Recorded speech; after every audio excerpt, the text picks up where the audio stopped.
Hello बच्चों, मेरा नाम है मोहित और आपका स्वागत है हमारे यूट्यूब चैनल स्टेट चैंपियन में।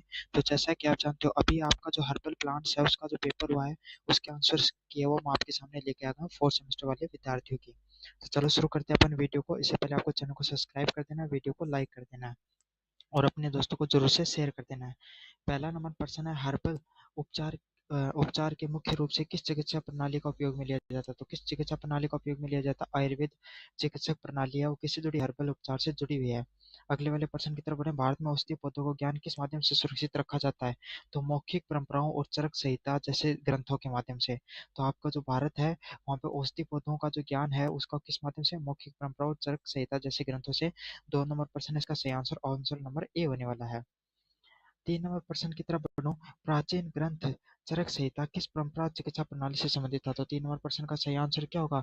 आंसर नंबर सी होगा। चरक संहिता किससे संबंधित थी? चरक के द्वारा लिखी आयुर्वेद से संबंधित थी। तो 3 नंबर प्रश्न का सही आंसर सी नंबर ऑप्शन होने वाला है। अब बढ़ेंगे 4 नंबर प्रश्न की तरफ। हर्बल औषधि एक मुख्य प्रमुख लाभ क्या था? हर्बल औषधि का एक प्रमुख लाभ क्या होता है? 4 नंबर प्रश्न का सही आंसर क्या होगा? ऑप्शन नंबर बी होगा, कम दुष्प्रभाव। तो हर्बल औषधियाँ होती हैं उसका क्या हुआ, मैंने पहले बताया था, उनका दुष्प्रभाव बहुत कम देखने को मिलता है। तो 4 नंबर प्रश्न का सही आंसर ऑप्शन नंबर बी होने वाला है। 5 नंबर प्रश्न की तरफ बढ़ूं, हर्बल औषधियों का मुख्य स्रोत क्या होता है? तो 5 नंबर प्रश्न का सही आंसर क्या? ऑप्शन नंबर ए होगा। हर्बल औषधियों का मुख्य स्रोत क्या होता है? पौधे। पौधों से जड़ी बूटियों को उठाया जाता है। तो हर्बल औषधियों का प्रमुख लाभ मुख्य स्रोत क्या होता है? पौधे होते हैं। पौधों से इनका निर्माण होता है जड़ी बूटियों का। 6 नंबर प्रश्न है, आयुर्वेद की उत्पत्ति किस देश में हुई थी? तो 6 नंबर प्रश्न का सही आंसर ऑप्शन नंबर डी होगा। भारत में आपकी आयुर्वेद की उत्पत्ति है वो देखने को मिलती है। तो 6 नंबर प्रश्न का सही आंसर ऑप्शन नंबर डी होने वाला है। 7 नंबर प्रश्न की बात, निम्नलिखित में से सबसे पुरानी चिकित्सा प्रणाली कौन सी है? तो 7 नंबर प्रश्न का सही आंसर क्या? ऑप्शन नंबर बी, आयुर्वेद है वो सबसे पुरानी चिकित्सा प्रणाली के रूप में देखा जाता है। तो 7 नंबर प्रश्न का सही आंसर ऑप्शन नंबर बी होने वाला है। 8 नंबर प्रश्न की बात को, हर्बल टेक्नोलॉजी शब्द का क्या मतलब होता है? तो 8 नंबर प्रश्न का सही आंसर ऑप्शन नंबर डी होगा, पौधों का वैज्ञानिक रूप से स्वास्थ्य व देखभाल का उपयोग करना। तो 8 नंबर प्रश्न का सही आंसर ऑप्शन नंबर डी होने वाला है। 9 नंबर प्रश्न की बात को, हर्बल काढ़ा बनाने के लिए सामान्यतः कौन सा पौधे का भाग लिया जाता है? तो 9 नंबर प्रश्न का सही आंसर क्या होगा? ऑप्शन नंबर सी होगा, जड़ी बूटियों व पत्तियों का उपयोग में लिया जाता है। तो 9 नंबर प्रश्न का सही आंसर क्या होगा? ऑप्शन नंबर सी होने वाला है। अब बढ़े अगले नंबर प्रश्न की तरफ। 10 नंबर प्रश्न की तरफ, आधुनिक समय में हर्बल औषधियों का क्या महत्व होता है? तो 10 नंबर प्रश्न का सही आंसर क्या? ऑप्शन नंबर बी होगा, वैश्विक रूप से प्राकृतिक उपचार करने के लिए अपन हर्बल औषधियों का उपयोग में लेते हैं। तो 10 नंबर प्रश्न का सही आंसर ऑप्शन नंबर बी होने वाला है इसमें से। 11 नंबर प्रश्न की बात करूं मैं, कौन सी जड़ी बूटियां 3 फलों के संयोजन से बनती है? तो कौन सी बनती है? त्रिफला को मैंने पढ़ाया था वाला प्रश्न। त्रिफला है वो बेहड़ा हो गया, आंवला हो गया और अरहर के मतलब से बनती है। तो त्रिफला कौन से होगा? 11 नंबर प्रश्न का सही आंसर ऑप्शन नंबर ए होने वाला है। 12 नंबर प्रश्न, कौन सी जड़ी बूटी मतली और उपज के उपचार के लिए प्रयोग किया जाता है? 12 नंबर प्रश्न का सही आंसर क्या? ऑप्शन नंबर बी होगा, अदरक है उसका उपयोग किया जाता है। सेम टू सेम मैंने प्रश्न कराया था। अगर आप भी इस वीडियो को बाद में देख रहे हो, आपको ये पेपर होने वाला है, तो आपको क्या प्ले लिस्ट का लिंक दूंगा डिस्क्रिप्शन में, वहां से जाकर क्लास देख लेना, लगभग प्रश्न वहीं से आए हैं। 13 नंबर प्रश्न की बात, कौन सा पौधा जीवाणुनाशक और त्वचा उपचार के लिए उपयोग में लिया जाता है? तो 13 नंबर प्रश्न का सही आंसर क्या? ऑप्शन नंबर सी, नीम है उसको आप त्वचा के उपचार के लिए लिया जाता है। एलर्जी वगैरह होती है ना, तो गर्म पानी में नीम को पत्तों को डालकर नहलाया जाता है किसी भी व्यक्ति को।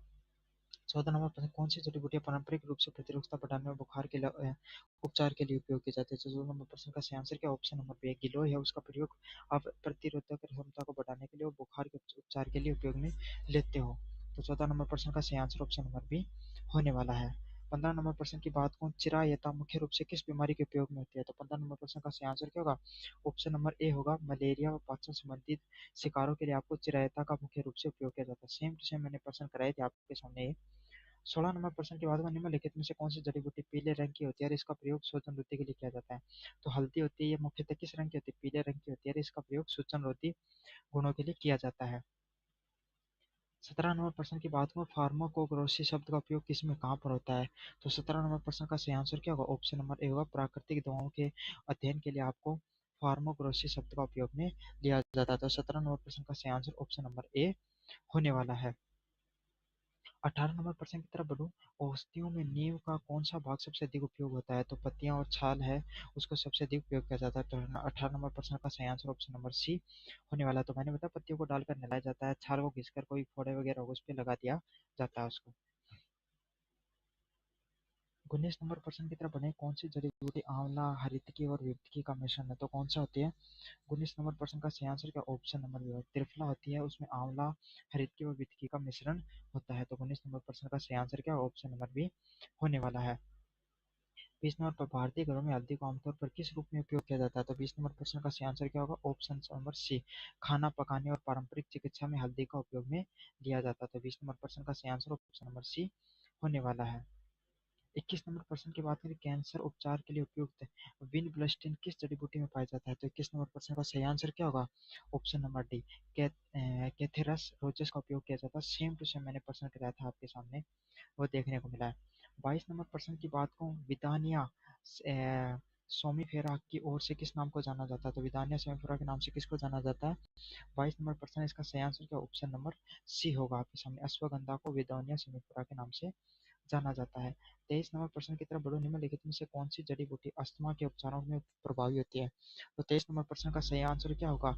एपिड एपिड्रा फोलिएटा, उसको क्या किया जाता है? आपको अस्थमा के उपचार के लिए उपयोग में लिया जाता है। तो 23 नंबर प्रश्न का सही आंसर ऑप्शन नंबर बी होने वाला है। 24 नंबर प्रश्न की बताऊं, फाइटोकेमिस्ट्री किसके अध्ययन में उपयोग किया जाता है? तो 24 नंबर प्रश्न का सही क्या आंसर क्या होगा? Option number D, same to same प्रश्न आया है, मैंने करे हुए वीडियो से। 24 नंबर प्रश्न का क्या होगा? पौधे में पाए जाने वाले रासायनिक यौगिकों को क्या कहा जाता है? फाइटोकेमिस्ट्री के अध्ययन के नाम से जाना जाता है।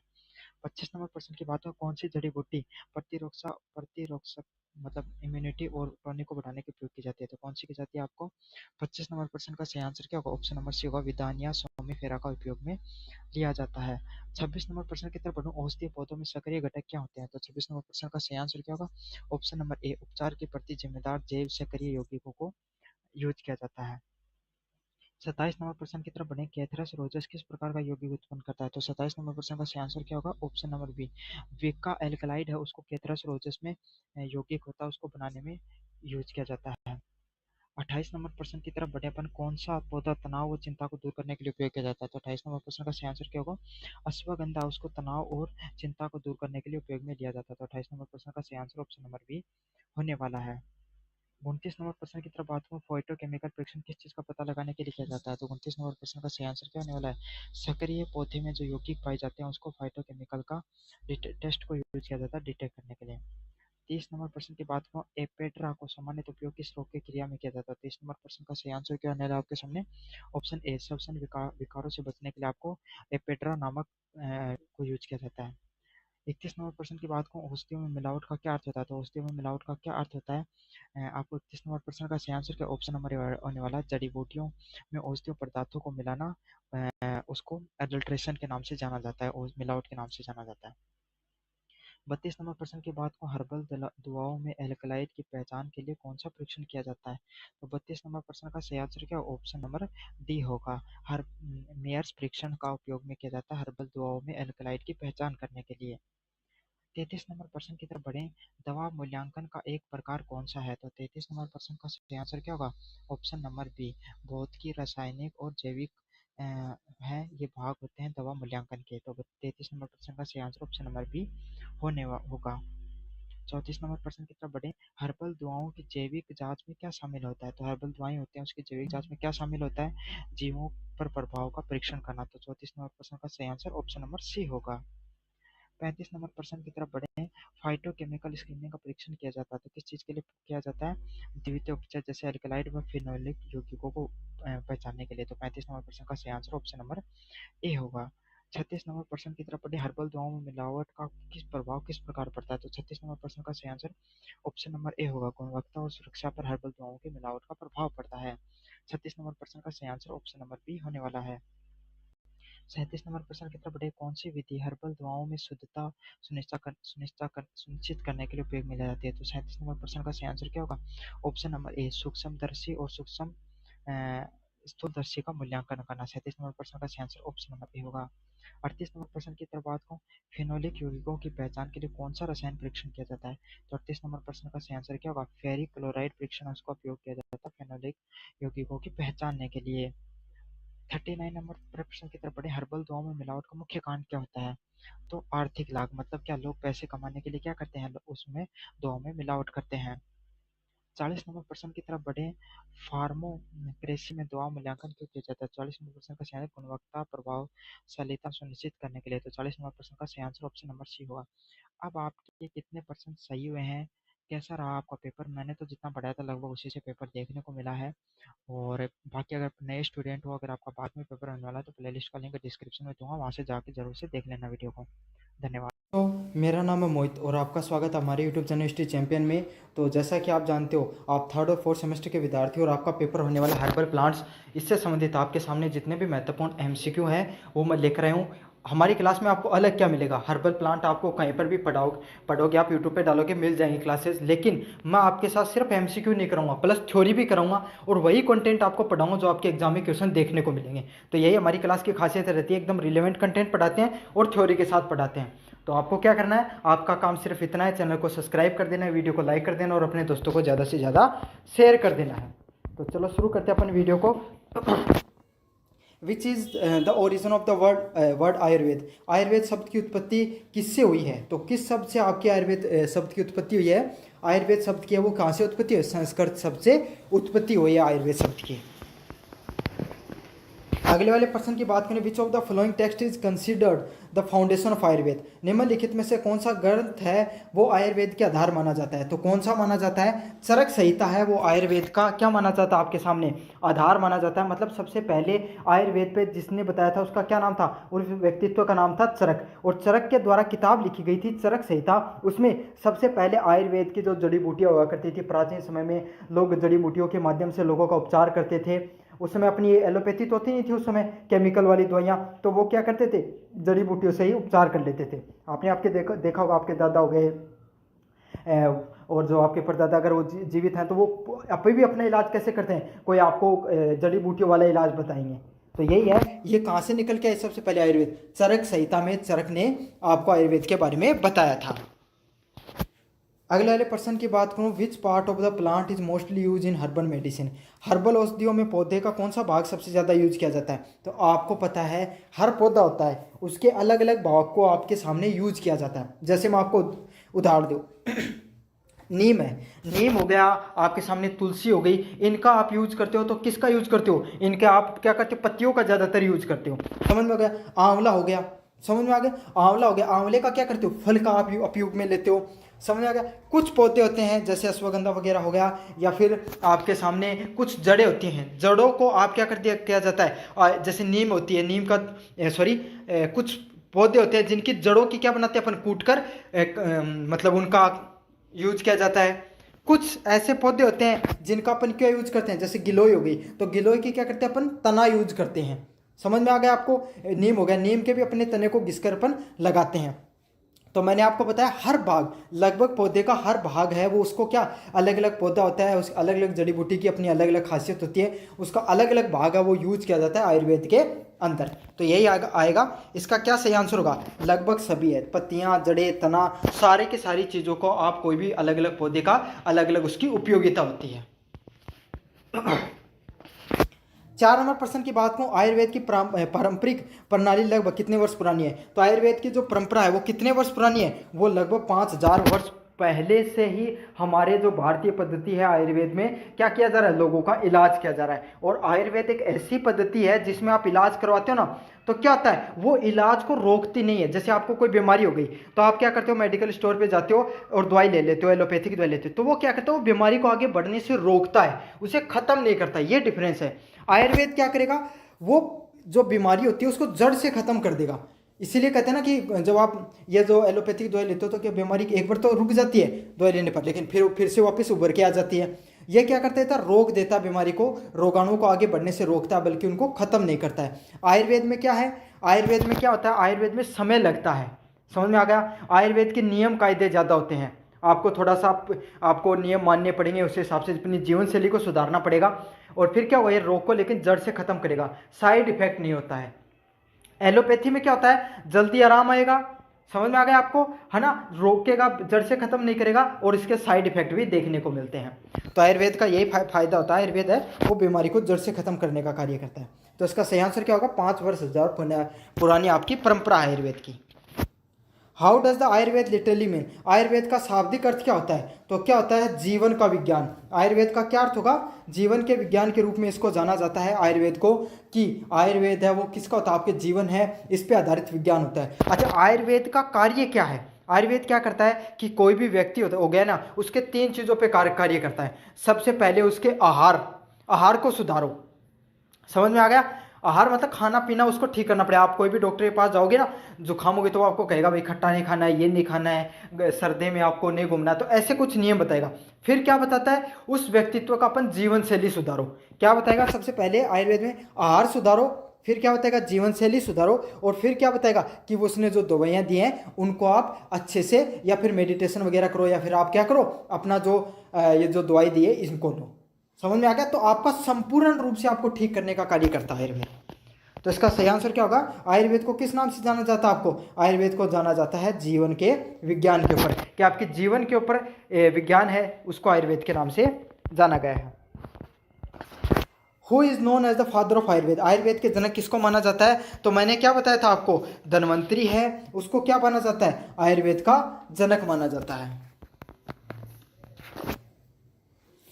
Which plant is commonly use has the Indian gooseberry, आंवला किस नाम से जाना जाता है?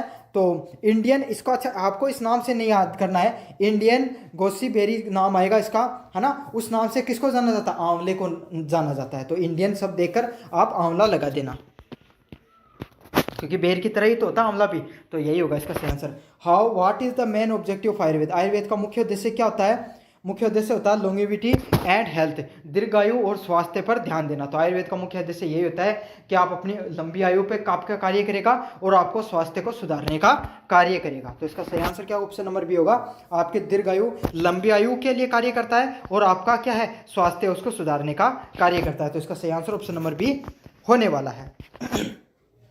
9 नंबर प्रश्न की बात करूं, which of the following is not A medical plant, निम्नलिखित में से कौन सा औषधीय पौधा नहीं है? तो इसमें से कौन सा नहीं है? नीम का औषधि के रूप में प्रयोग किया जाता है, तुलसी का भी किया जाता है, हल्दी का भी किया जाता है, लेकिन आम अपन कभी भी आयुर्वेद के रूप में यूज नहीं करते हैं।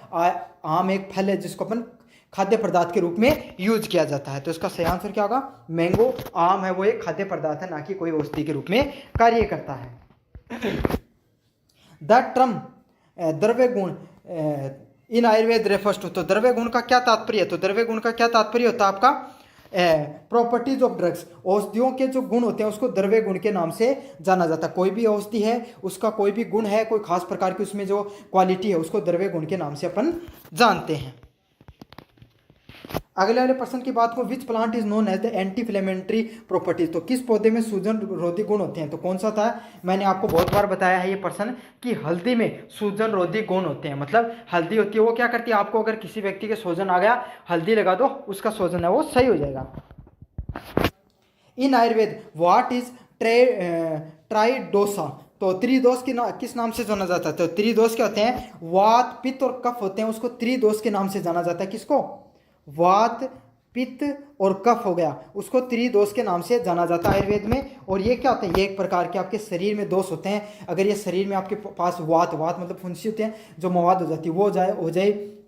पित्त मतलब पेट में काफ़ी बार आपका खाना गड़बड़ा जाता है ना, पाचन समस्या संबंधी समस्या हो जाती है, उल्टी आने लग जाती है आपको, तो वो क्या होगा? उसको पित्त बोला जाता है। और कफ आपको पता है, खांसी वगैरह होती है तो अब आपके बलगम जम जाता है, उसको कफ बोला जाता है। तो आपके शरीर में अगर ये तीनों चीज़ें कहीं पर हैं तो इसका मतलब आपका क्या है? आपके शरीर में रोगाणु फैल चुके हैं, आपको अपना स्वास्थ्य सुधारना चाहिए। तो ये क्या है? आपके शरीर के 3 दोषों के रूप में देखा जाता है। Which of flowing is not a part of tridosh, तो त्रिदोष का इनमें से कौन सा भाग नहीं है? तो वात, पित्त और कफ मैंने आपको बताया था। रक्त वो किसका भाग नहीं? त्रिदोष का भाग नहीं है। तो इसका सही आंसर क्या? ऑप्शन नंबर डी है वो सही आंसर होने वाला है।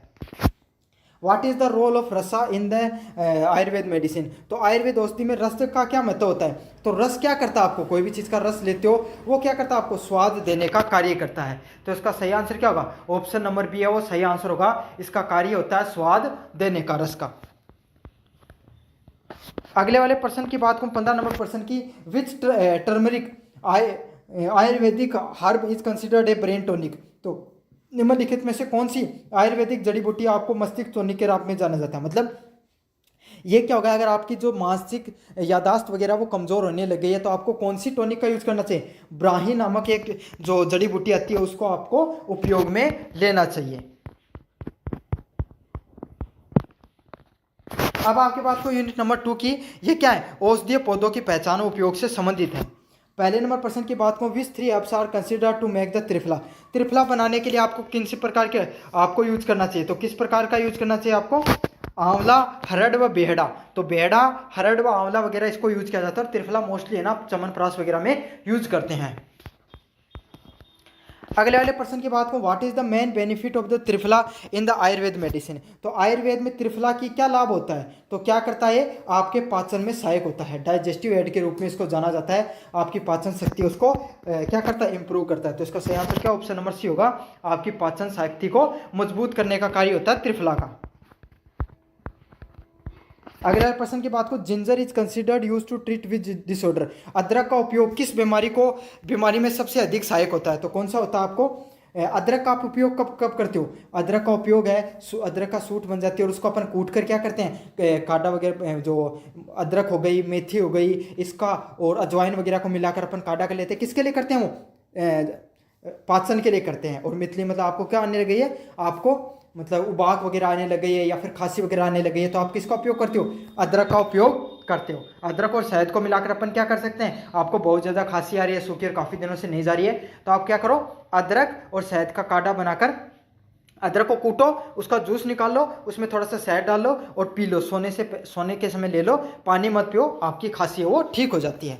तो यही होती है आपकी मतली और पाचन से संबंधित अदरक का उपयोग किया जाता है।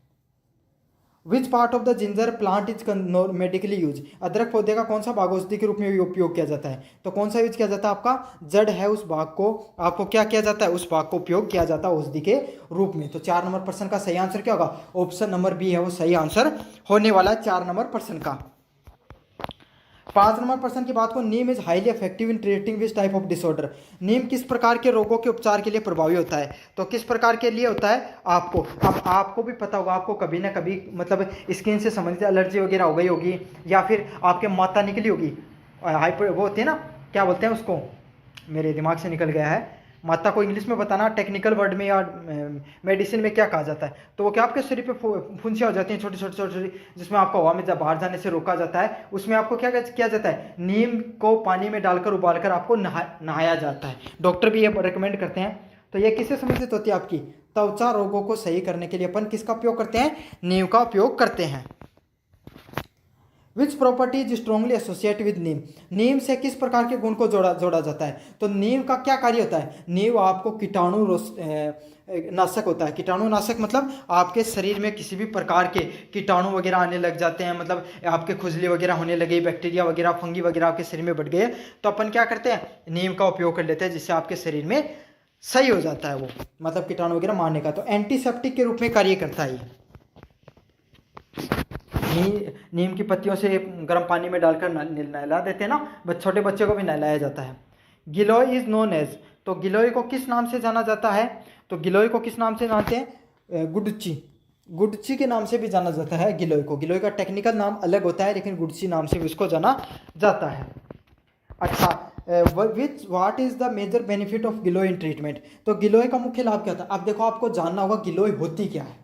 समझ में आ गया? गिलोय क्या होती है? गिलोय एक बेल होती है एक प्रकार की, समझ में आ गया, और वो उगती है। अब क्या क्या जाता है, सर्दियों वगैरह में आपको क्या होता है, हमें कई लोगों को थोड़े से भी हवा लगती है, क्या हो जाती है, जुकाम वगैरह लगनी शुरू हो जाती है। तो उसके लिए हमें क्या करना चाहिए, गिलोय होती है ना, गिलोय की जो तना होता है उसको काट कर आपको गर्म पानी में उबाल कर पीना चाहिए। कड़वा तो लगेगा, लेकिन आपकी प्रतिरोधक क्षमता वो इस चीज़ से बढ़ जाती है। तो इसका सही आंसर क्या होगा? इम्यूनिटी बूस्टर के रूप में कार्य करती है आपकी गिलोय। अगले वाला है chirata is commonly use in treating. चिरायता का उपयोग किस बीमारी के इलाज में किया जाता है? तो बुखार और मलेरिया के आपके इलाज में चिरायता का उपयोग में किया जाता है। Which taste best describe the chirata. तो चिरियता का स्वाद कैसा होता है? तो कैसा होता है, इसका कड़वा स्वाद देखने को मिलता है। जब आप इसको खाते हो तो आपको बिटर फीलिंग आती है, एकदम कड़वा कड़वा लगता है। 11 नंबर प्रश्न की बात करूं, turmeric contain which active compound, तो हल्दी में कौन सा सक्रिय घटक होता है? तो मैंने बहुत बार बताया, हल्दी आपको ना जो आपके साबुत हल्दी आती है वो कैसी आती है? कुरकुरी आती है। तो इसको इस ट्रिक से मैंने काफ़ी बार याद कराया कि कुरकुमिन के नाम से इसको जाना जाता है, तो इस ट्रिक से याद कर लो। इसके अंदर कुरकुमिन पाया जाता है हल्दी के अंदर। Which of the following herbs has strong anti inflammatory property, तो किसमें होती है सबसे ज़्यादा सूजन रोधी? तो अदरक नहीं, इसका सही आंसर होगा हल्दी। आपके अंदर हल्दी है ना, हल्दी का उपयोग किया जाता है किसके लिए? सूजन रोधी के। सूजन आ जाए तो आपको हल्दी लगा देना, तो इसका सही आंसर ऑप्शन नंबर बी होने वाला है। अगले वाले प्रश्न की बात करूं, triphala is useful in improving, तो त्रिफला होता है आपको हरड़ हो गया, बेड़ा हो गया और आंवला हो गया, उसका प्रयोग किसमें किया जाता है? इसमें आपको स्मरण शक्ति, तो च्यवनप्राश वगैरह में डाला जाता है, मैंने बताया था ना। तो ये क्या करेगा? आपकी जो दिमागी शक्ति है उसको मजबूत करने का कार्य करता है। विजन, आपकी आंखों की दृष्टि को भी मजबूत करता है और आपको पाचन भी मजबूत करता है। तो तीनों की तीनों आपकी शक्तियां उसको बढ़ाने का कार्य करता है। तो इसका सही आंसर क्या होगा? ऑप्शन नंबर डी है वो सही आंसर होने वाला है। ऑल द अबव इसका सही आंसर होगा।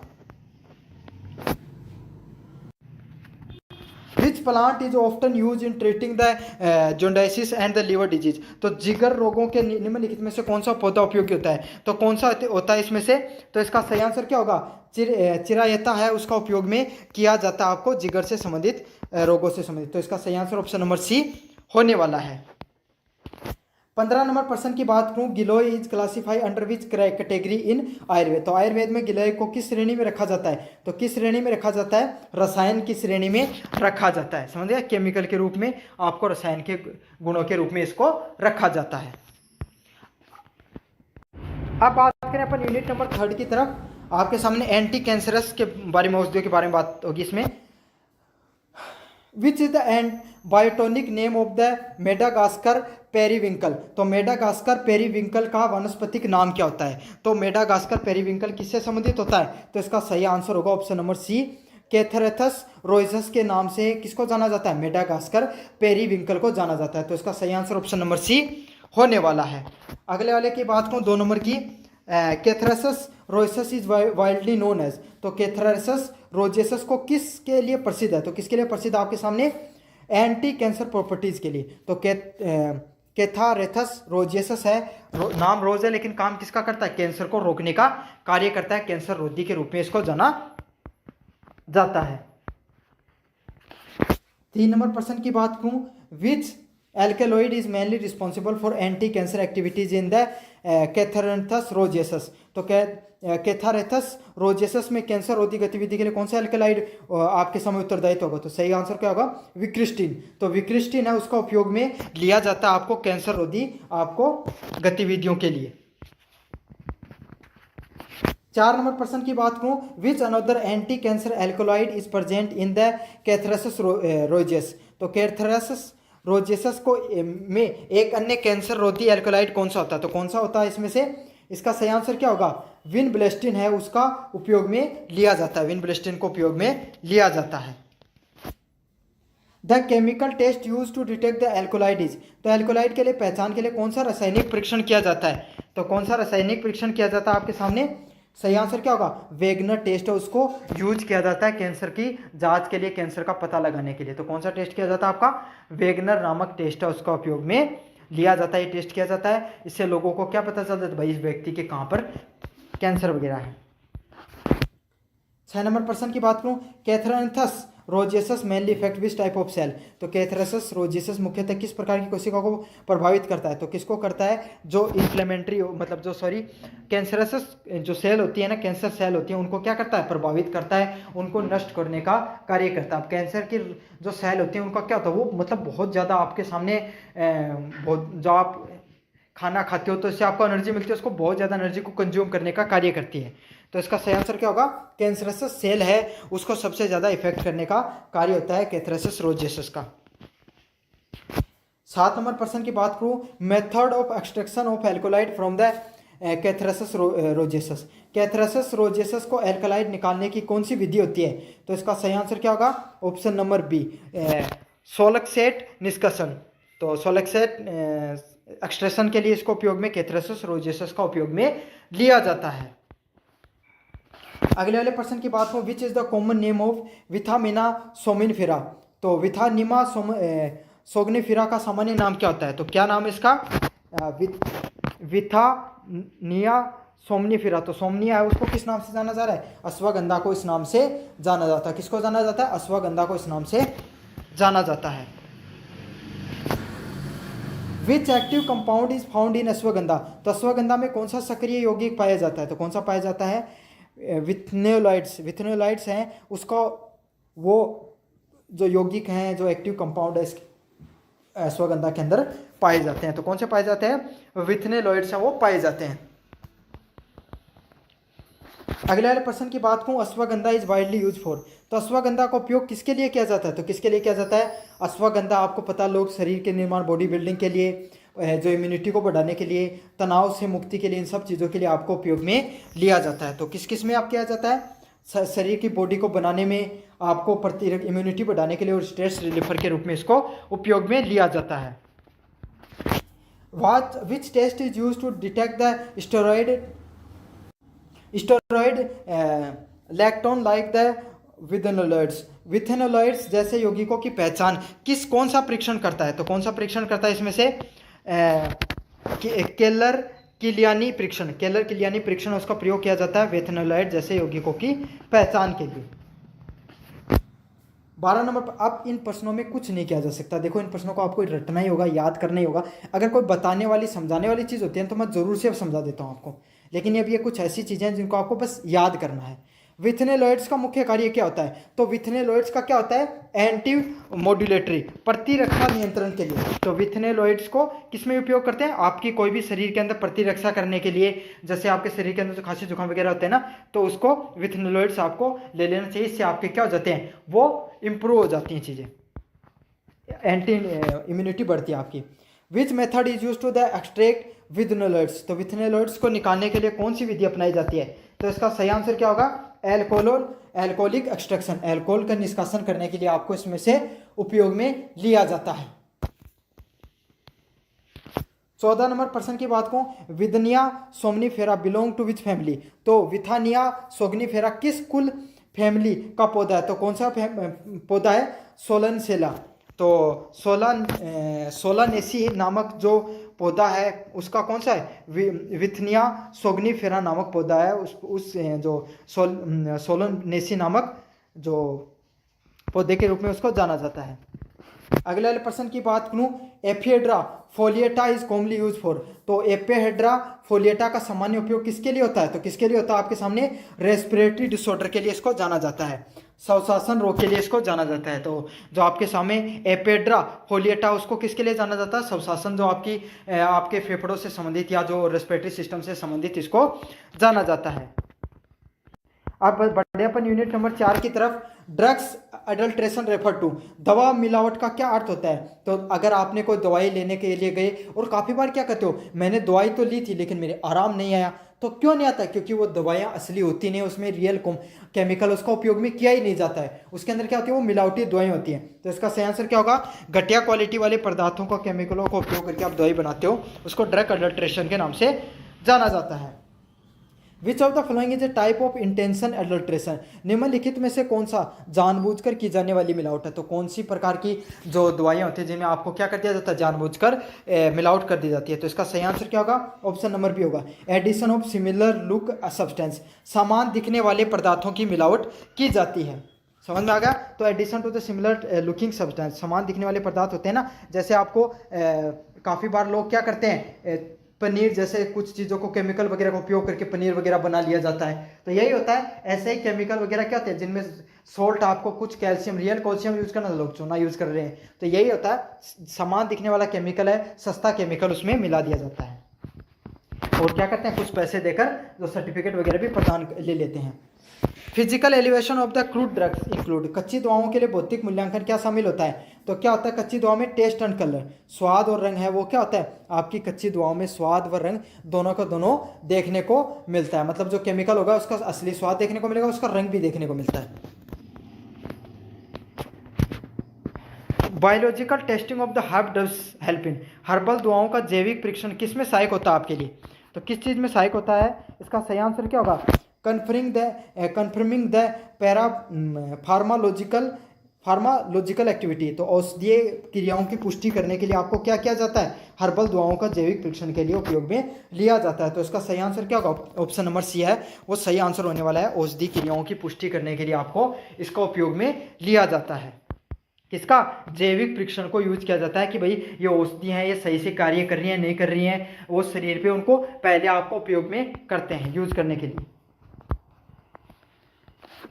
5 नंबर प्रश्न की बात करूं, which method is use to detect the alkaloid in plant extraction. तो पौधे के अर्क में अल्कोलॉइड की पहचान के लिए कौन सी विधि उपयोग में की जाती है, तो कौन सी की जाती है, ड्रैगनड्रॉफ टेस्ट को यूज किया जाता है। तो ड्रैगनड्रॉफ परीक्षण का उपयोग किया जाता है कोई भी एल्कोलाइड होती है उसकी पहचान करने के लिए। तो यही होता है ड्रैगनड्रॉफ नामक जो परीक्षण होता है, प्रैक्टिकल होता है, टेस्ट होता है, उसका उपयोग में लिया जाता है।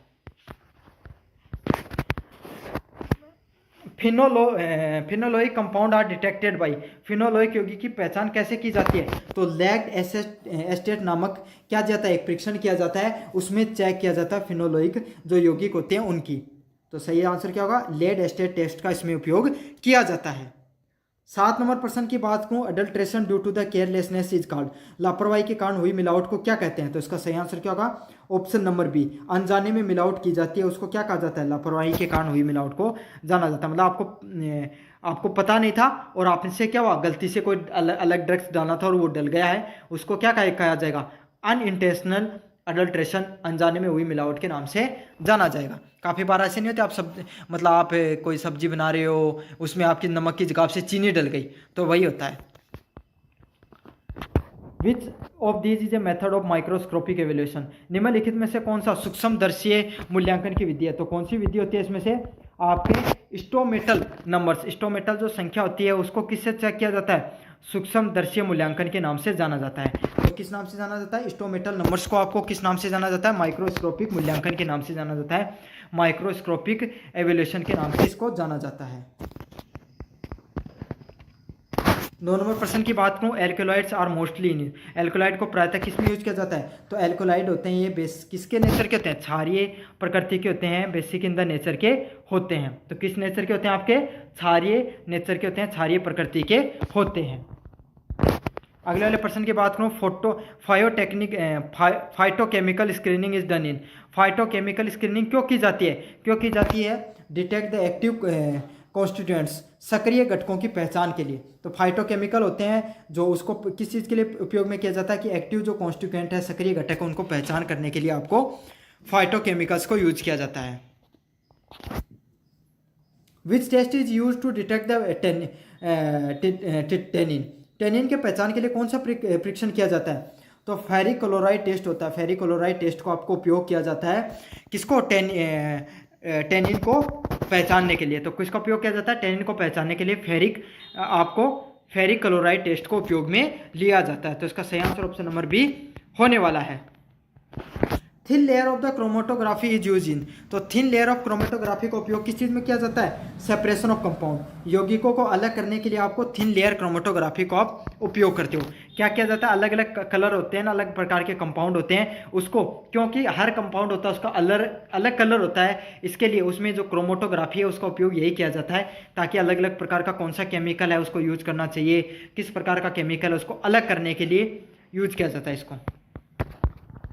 Which of the following is not A type of drugs elevation, निम्नलिखित में से कौन सा दवा का मूल्यांकन का प्रकार नहीं है, तो कौन सा नहीं है, स्पेक्ट्रेटल है, वो क्या आपके दवा का मूल्यांकन का प्रकार नहीं है। तो इसका सही आंसर क्या होगा, ऑप्शन नंबर बी होगा, स्पेक्ट्रेटल है वो आपका दवा के मूल्यांकन का प्रकार नहीं होने वाला है इसमें से।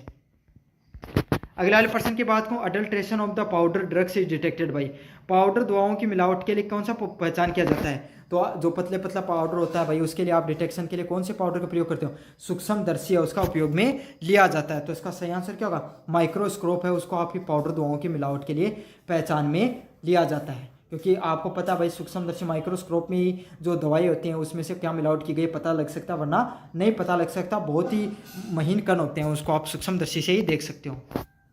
विच फाइटोकेमिकल टेस्ट डिटेक्ट द स्पेनोनिन, स्पेनोनिन की पहचान के लिए कौन सा परीक्षण होता है, केलर किलियानी परीक्षण के नाम से जाना जाता है। तो कौन सा होता है, केलर किलियानी के परीक्षण के नाम से उसको जाना जाता है। Biological evolution of the drugs involve, तो बायोलॉजिकल इवोल्यूशन के लिए आपको ड्रग्स किस में इन्वॉल्व होता है, तो इसका सही आंसर ऑप्शन नंबर भी होगा फार्मालॉजिकल टेस्टिंग के लिए इसका उपयोग में लिया जाता है। What is the use of chemical elevation of drugs, तो दवाओं में रासायनिक मूल्यांकन का किस चीज़ में उपयोग किया जाता है, डिटेक्ट द एक्टिव प्रिंसिपल्स, तो किस किस प्रकार के जो एक्टिव हैं उसके अंदर अवयव की पहचान करने के लिए, भाई कौन से अवयव हैं, कौन से केमिकल है, कौन से कंपाउंड है, उनका आपको इन दवाओं में यूज किया गया है। अगले प्रश्न की बात करूं, फार्माकोग्नेटिक्स मूल्यांकन में शामिल क्या होता है, तो कौन सा होता है, ऑर्गेनोप्लेप्थिस इंद्रिय जनक परीक्षण करने के लिए, सूक्ष्म अध्ययन करने के लिए, भौतिक और रासायनिक परीक्षण करने के लिए, तो इसका सही आंसर क्या, ऑप्शन नंबर उपयुक्त में से सभी आंसर होगा। सारी की सारी चीज़ें होती हैं उनका परीक्षण करने के लिए आप क्या करते हो, आपको फार्माकोडोनिक मूल्यांकन में उपयोग में लिया जाता है।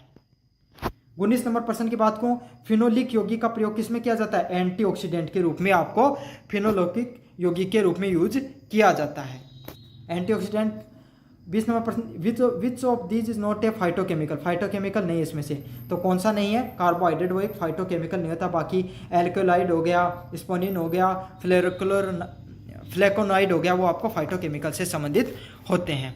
तो ये हो गया आपका हर्बल प्लांट से संबंधित जितने भी इंपॉर्टेंट एमसीक्यू थे मैंने सारे के सारे आपको करवा दिए हैं। धन्यवाद।